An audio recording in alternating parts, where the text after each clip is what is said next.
You can only love God by loving yourselves. Saul. Via John Smallman. John Smallman, at WordPress.com. All are loved. There are no exceptions. All are children of the Divine One.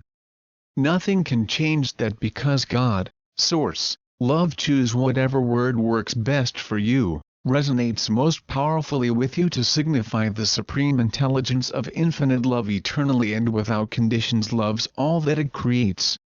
Choosing not to love even one other person, however unlovable they may appear to be, is in fact a choice to remain separated from God, from yourself, and from all of creation. It intensifies your own sense of abandonment, of worthlessness, and of terror because separation, were it possible, would be eternally terminal. The terror is deeply buried way below your conscious level of awareness. If it were not, and if it were believed, it would cause insanity. You do need to remind yourselves at least daily that you are divine beings created in infinite and eternal love, and realize that your lack of knowing that, of feeling that, is a choice that you made and that you can reverse. How? Go within, to that holy inner space where the flame of divine love burns eternally on your own personal altar, and open yourselves to the love that awaits you there, wishing only to enfold you within itself in every moment. Many of you do, but you have great difficulty in releasing your strongly ingrained belief in your unworthiness in the eyes of God. You turn away in fear of rejection. The thought of rejection by God is endemic within humanity. That thought is part of the illusion and part of practically every human culture.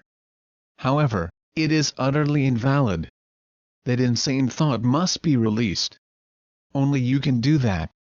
If you refuse to love yourselves, as is the case with so many of you, then the love offered by others is ineffectual because ego-driven thoughts arise when love is offered telling you that you are unworthy.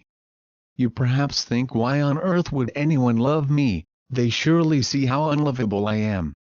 And, of course, to not love yourselves is also a refusal to love God. Each and every one of you is eternally and inseparably one with God. You can only love God by loving yourselves. It really is that simple. Trust God. He trusts you implicitly because He knows that you are His perfect children, incapable of anything but love. Release your fear of Him, your sense of worthlessness, of inadequacy, of sinfulness, and open your hearts to allow His infinite love to enfold you, embrace you, comfort you, and fill you with joy. There is only love.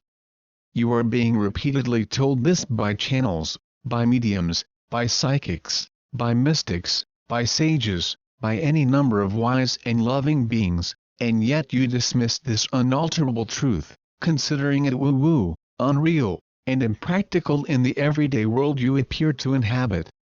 But have your more practical approaches to the problems and issues with which life and the illusion presents you proved effective? As your history clearly shows you, they have not. Nor will they, because those more practical approaches rely on conflict, and that always invites more conflict, leading to an endless feedback loop of further, endless conflict.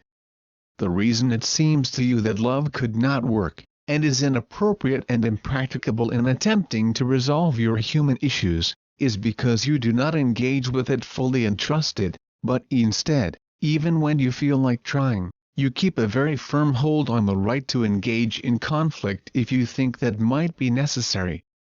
And that mindset always results in conflict because that is what you want. You believe that you are right and that the other is wrong, and you use conflict to punish the other and prove your point. Is that not completely insane? You always have a choice to choose love or fear, and your egos excel in choosing fear, and then, when possible, enjoy making preemptive strikes to keep you safe, but the only safety lies in God. To be right is to be wrong, because when you make judgments you are choosing fear and conflict. The righteous claim that if the wrongdoers would desist, then they, the righteous ones, would not have to start a conflict to put matters to right. But as both sides to a conflict consider themselves to be right, there can be no meaningful resolution.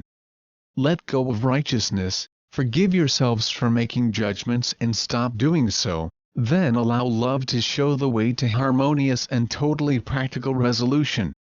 When you honestly engage with one another lovingly and transparently, practical and uplifting solutions always arise. It is your personal egotistical agendas, intentionally disguised and hidden, that destroy agreements supposedly made in good faith when what was hidden is revealed and trust is once again demolished. The only message you receive from the spiritual realms, and which has been repeated again and again over the eons, is that love is the only answer that will provide meaningful resolutions to the issues that beset humanity. Finally, that message is being heard, acknowledged, and acted upon. Humanity is experiencing a massive and worldwide spiritual awakening, a growing awareness that there is a spiritual meaning to life and that it is the only meaning. All else is distraction, and the distractions that have enticed and enslaved you for so long no longer appeal. As you focus more and more intently on your true nature, love, and find that it is completely effective, the distractions no longer distract you, because love, when recognized and engaged with, provides in abundance a sense of peace, contentment, and joy that you absolutely know is real, dissolving all the other ephemeral and distracting desires that you have been seeking and sometimes finding, and yet which have in the end always disappointed you. You are, as I have already mentioned, infinitely powerful divine beings, and your heartfelt desires can only be satisfied by being in the presence of God, by being one with God. And truly you have never left that state, you just drew a veil over it in order to play dream games, sometimes of a quite horrific nature, in the illusion. Now you have chosen to awaken and return to joy, and as that is God's will for you, then you will awaken. With so very much love, Saul.